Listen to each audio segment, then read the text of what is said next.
Assalamualaikum warahmatullahi wabarakatuh dan salam sejahtera untuk kita semua. Meskipun bukan tujuan semua pesepeda, kecepatan sepeda masih menjadi tujuan bagi sebagian pesepeda, khususnya untuk sepeda jalan raya. Maka tak aneh, banyak pertanyaan. Berapa gear rasio sepeda yang cocok untuk kecepatan? Bagaimana caranya agar sepeda bisa lebih cepat? Banyak variabel yang terlibat untuk menentukan kecepatan sepeda. Gear rasio, cadence, gaya torsi, berat badan, rolling resistance, posisi bersepeda, dan hambatan mekanik sepeda. Sepeda dengan komponen yang sama belum tentu memiliki kecepatan maksimum yang sama bila digunakan oleh orang yang berbeda. Mari kita bahas satu persatu variabel yang menentukan kecepatan.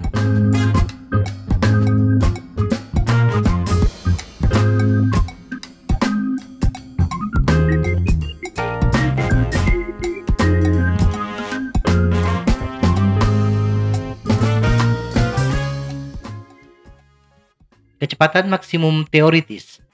Kecepatan sepeda adalah perbandingan jarak tempuh sepeda terhadap waktu. Berapa jarak yang bisa ditempuh sebuah sepeda dalam waktu 1 menit bergantung kepada gear rasio, keliling ban, dan cadence. Gear rasio adalah perbandingan jumlah gigi depan dengan jumlah gigi belakang. Keliling ban untuk setiap jenis ban berbeda-beda. Ban 26 inci bila memiliki lebar yang berbeda, keliling bannya pun berbeda. Data keliling ban bisa diakses di bikecar.com. Sedangkan cadence adalah jumlah putaran pedal dalam 1 menit. Jadi, kecepatan sepeda adalah hasil perkalian gear rasio, keliling ban dalam satuan meter, dan cadence. Hasil perkalian ini menghasilkan kecepatan dalam satuan meter per menit. Dan untuk mengubah satuannya menjadi kilometer per jam, hasil perkalian tersebut dibagi dengan 16,667. Misalnya sepeda dengan ban 26 x 1,5 inci memiliki keliling 1,99554 meter, chainring 48T, dan sprocket 11T. Dan bila sepeda dikayuh dengan cadence 80 rpm, maka kecepatan maksimum teoritis sepeda tersebut adalah 696,6248727 meter per menit atau 41,8 km per jam. Bila ternyata kecepatan sepeda di bawah 41,8 km per jam, sedangkan gear rasio dan ban yang digunakan sama dengan perhitungan di atas, maka dipastikan bahwa cadence atau putaran pedal di bawah 80 rpm. Kecepatan maksimum teoritis untuk masing-masing crankset terbesar yang umum digunakan dan menggunakan sprocket 11T dengan cadence 80 rpm dan ban 26 x 1,5 inci adalah 55T 47,89 km per jam, 50T 43,54 km per jam, 48T 41,8 km per jam, dan 36T 31,35 km per jam. Untuk data yang lain, perhatikan pada tampilan visual. Power.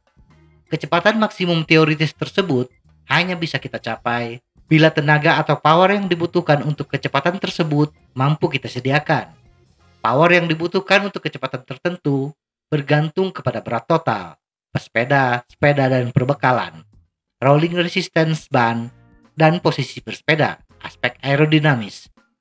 Jadi untuk kecepatan yang sama, kebutuhan power pesepeda dengan berat total 80 kg akan jauh lebih besar dibandingkan pesepeda dengan berat total 70 kg. Atau pesepeda dengan posisi duduk yang tegak akan membutuhkan power yang lebih besar dibandingkan posisi yang merunduk, posisi aero, walaupun berat totalnya sama. Penentu besaran power. Untuk mencapai kecepatan 41,8 km per jam, pesepeda MTB dengan berat total 70 kg membutuhkan power sebesar 365,78 watt. Sedangkan pesepeda dengan berat total 80 kg membutuhkan power 371,77 watt. Ada dua variabel yang menentukan besaran power yang dikeluarkan oleh pesepeda, yaitu torsi dan cadence. Sehingga bila dirumuskan, power adalah hasil perkalian torsi, dan cadence. Untuk menghasilkan power 365,78 watt, pesepeda dengan berat total 70 kg dan mengayuh pedal 80 rpm membutuhkan gaya torsi sebesar 4,57 Nm. Bila pesepeda tidak mampu menghasilkan torsi sebesar 4,6 Nm, maka pesepeda akan menurunkan gear ratio, di mana kebutuhan torsinya pun sedikit lebih kecil. Bila pesepeda menurunkan ke gear ratio 48-13T, bila sepeda tetap dikayuh dengan 80 rpm, maka kecepatannya akan berkurang menjadi 35,37 km per jam. Dan untuk mempertahankan kecepatan tetap di 41,8 km per jam, pesepeda harus mengayuh pedal sebanyak 94,6 putaran per menit atau dibulatkan 95 rpm. Kenapa gear ratio kecil lebih ringan? Satu putaran pedal akan memutar roda belakang sebanyak gear rasionya. Misalnya gear rasio 48-11T yaitu 4,36.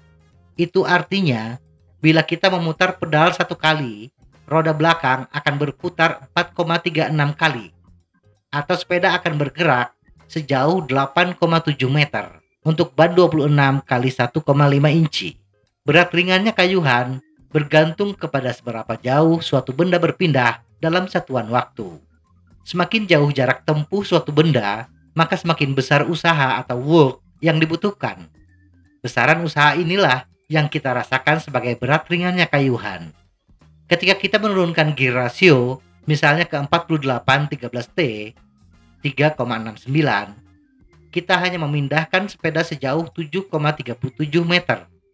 Sehingga usaha yang dibutuhkan pun juga kecil. Kayuhan semakin ringan. Semoga informasi ini bermanfaat. Tetap sehat. Salam goes.